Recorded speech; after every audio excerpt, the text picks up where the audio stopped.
Good morning, Philippines, and welcome to the Phil Cartmel Experience, where we try to give you a realistic view of what it's like to live here in the Philippines. So today I want to talk about some of the positives here in a real light, without the negative aspects. Filipinos often say that the Westerners seem to think they have this license to complain about everything. So let's take the flip side of it and take a look at what's really great about living here.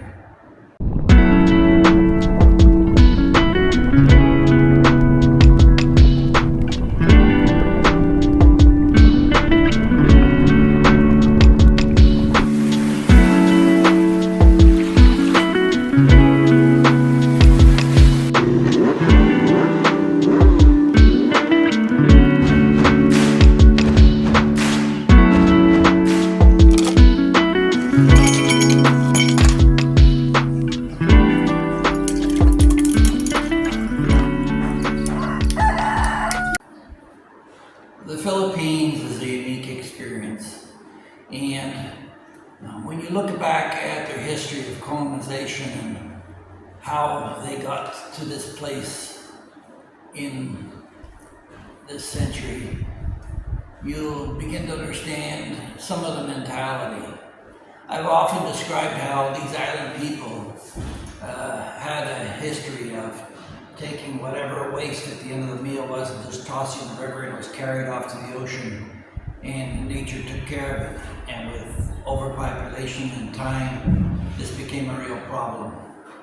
But the colonialists, the invaders, they brought with them their things too. When MacArthur came here and brought in all the military equipment at the end of the war, the American government decided it just wasn't worthwhile to ship all those jeeps back, and the Philippines people, in the resourcefulness, incorporated into the modern day jeepneys that we see here today, which are now in the process of being replaced.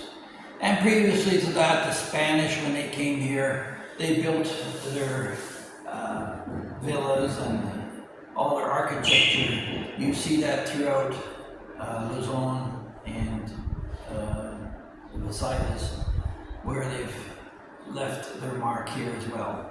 And the Philippine people have incorporated that into their lifestyle. But today, it's the modern Philippines. It reminds me of North America back in the 1960s. Maybe not quite with all the resources and background that they had, having in North America inherited the British traditions and German traditions that launched that country forward. The Philippine people, they came out of the jungles of Leyte and Mindanao and settled into their cities. And today you have a young demographic where over 50% of the Filipino people are under 30. Much as it was in the 60s in North America. And they are ambitious, they are educated, and they are well informed. Better informed than we were, because they have the internet.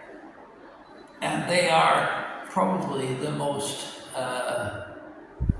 technically savvy nation on the planet when it comes to communications and media. And that's why you'll find the call centers are located here and not so much in India and other places anymore, because the English language is the primary language, and the Philippines is the only nation in Southeast Asia where English is recognized as an official language and a language of the courts. So all their legal matters are in English, which makes doing business here and operating a whole lot easier than to have to deal with some translation into Thai or Vietnamese. So that's it. You've got a young demographic that is strategically located here in Southeast Asia. And in terms of growth, recent history has proved me right on this. The GDP for 2024 is estimated to be around 6%. Here, whereas the US are sitting around 2.7. Now, granted, you just suffered 4 years of a Biden presidency, and hopefully you'll recover from that. Aside from that, the geographic advantage here is sunshine.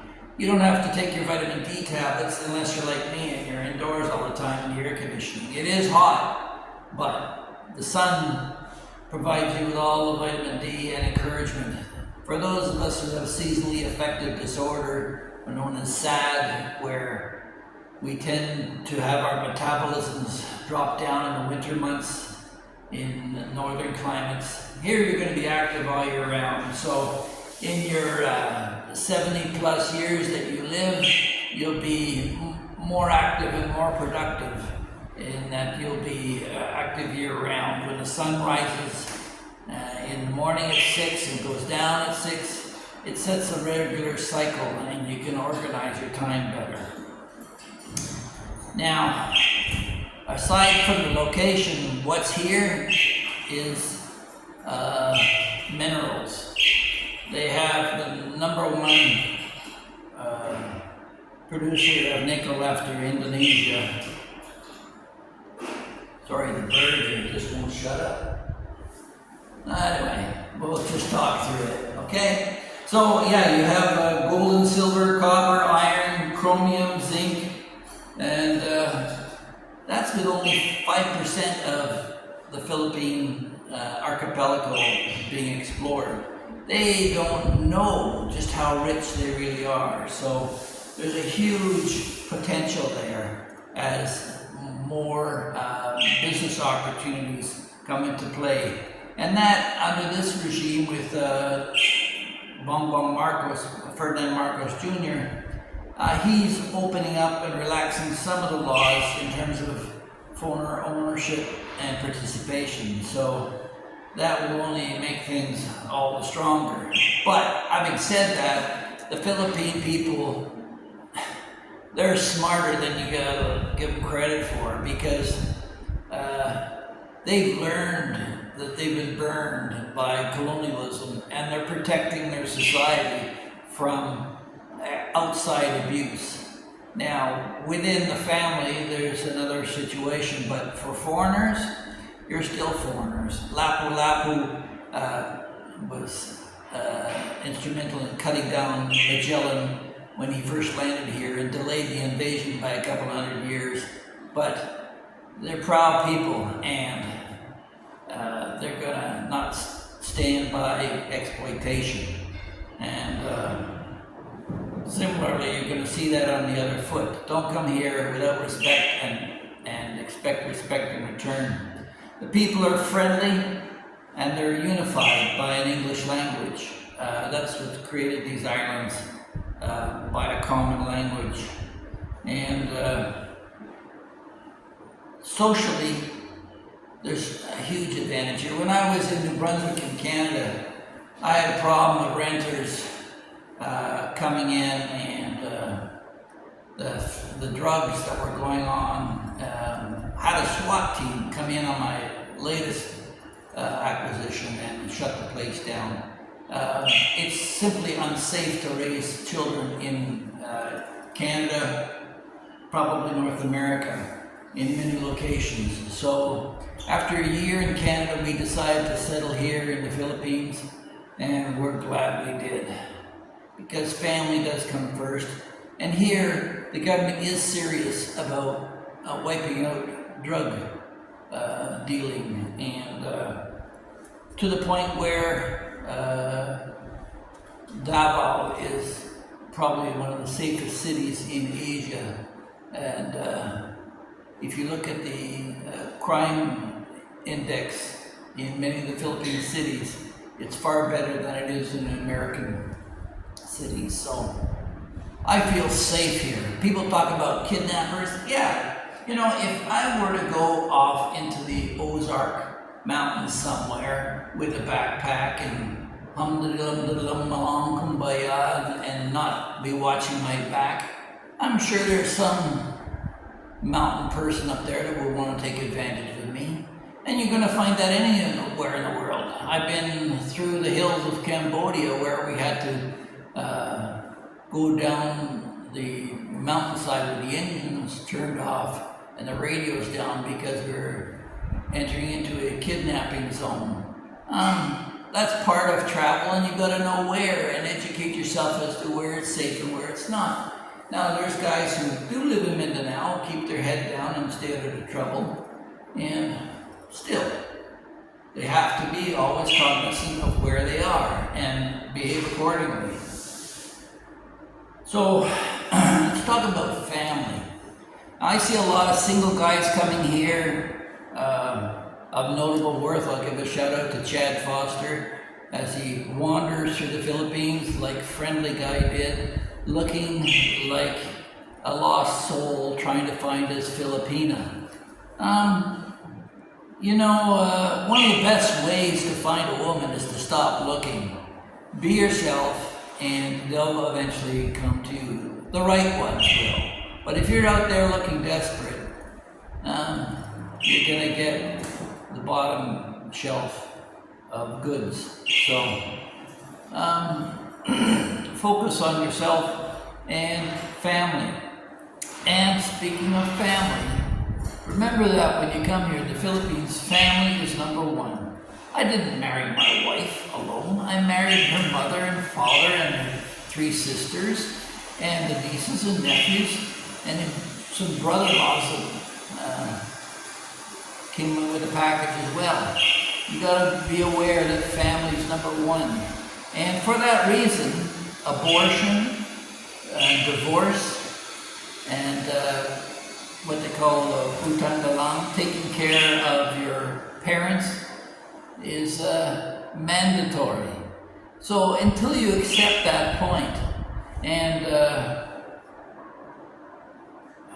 the reality that you may have come here for the low cost of living, you may find out that your low cost of living has been virtually wiped out by the add-ons of family members and their needs. We've had situations of eye surgery and a motorcycle accident and the drugs needed at different times. I've set a parameter in living here that there's 2 things that I'm willing to participate in. I don't participate in blanket parties or lynchon or all the rest of it. I'll do that for my own kids, but not for the whole family. But where I will step in is where health is involved. So if there's a health issue in the family, I like to say I'm Phil Health. Uncle Phil will help you out, and I'll do that every time as long as my resources are there. The other thing that I would participate in is education with a return. And some of the courses that are offered here are of a different aspect than maybe in North America. I've got one nephew who's taking a hospitality course for the tourism trade, which is a growing industry here in the Philippines. And I don't think I would encourage anyone to do that in North America because there's just simply not the demand. But here in the Philippines, tourism is growing on a continual basis, and part of that is the draw of the low cost of living. Now, the other thing too, in terms of dating here, this is where you and I may drift apart at this point. If you're a Western guy who's out here to score with women, sorry, I don't claim to be alpha, beta, or sigma, or whatever. You throw whatever label you want, but I value family. I love children. I love my wife, and she's supposed to be a one-of. I've previously been married to women who've experienced the joys of other men before they got to me, and guys, unfortunately, unlike women in they will go and compare you with every other guy that they ever have been with. That's the nature of women. They're shoppers. They look around. And in terms of Asian women, I was married to a Chinese Canadian for over 20 years, and it was all hypergamy. She was always looking for the trade up, and I got fed up with it. But here in the Philippines, virginity is a desirable thing. So I'll tell you right now, I married my Filipino wife at 23 years of age, and she was a virgin. And you can tell that in every aspect of it. The young people here many of them have mature family and morals. They come from a simple life that's uncomplicated by materialism up to this point. And when I ask my wife, what do you want to do? She always says, it's up to you. They're complementary versus competition. And you know that women and children are loved unconditionally, whereas men, you must provide. So unless you're a man who's prepared to provide for not only your wife and provide her with children so she can feel fulfilled as a woman, not as some add-on escort service to give you a tour of the Philippines, unless you're prepared to bond with your Filipina and her family, your chances of success here are much diminished. But it's a great place to raise a family and to feel part of the community. Now, in the previous video, I went along with a lot of the negatives, and I just want to wrap up on another subject here, which has to do with Mark Thornton. Hi guys, if I could just interject for a moment here and thank all the new subscribers who joined us and ask you to consider subscribing if you haven't in the past. It costs you nothing, and try it out, see what the topics I cover, if it's of interest to you. I don't want to do a whole video on him because I gave him plenty of attention when he was alive. Now he's gone, let's give him his due respect and honor of resting in peace. I don't want to tout him, and he won't be on the headline here, but for those of you subscribers who have watched previous videos how I criticized Mark on some of the aspects of his personality, I'll also remind you that Mark came here broke and desperate, and he was trying to make ends meet for his family. He also was on a cruise ship, which provided him with a new audience every 25 to 30 days. So many of his friendships were always transitory, and I think that over time, that's all he ever expected. And many of the friends that were burned here in the Philippines because he traded one off for another, that was just Mark's personality that he acquired, I think, over the time of working so long on cruise ships. So rest in peace, Mark. Good luck to Jen and Rogan in their future, and have a look into how she's doing. There's a young boy there that deserves a future, and we'll give a shout out to the family here. So, just to be clear, there's good and bad in the Philippines, so you've got to learn which attribute works best for you. So, here we go. We'll talk to you in the next one. Don't forget to like, share, and subscribe. And thanks again to all our new subscribers.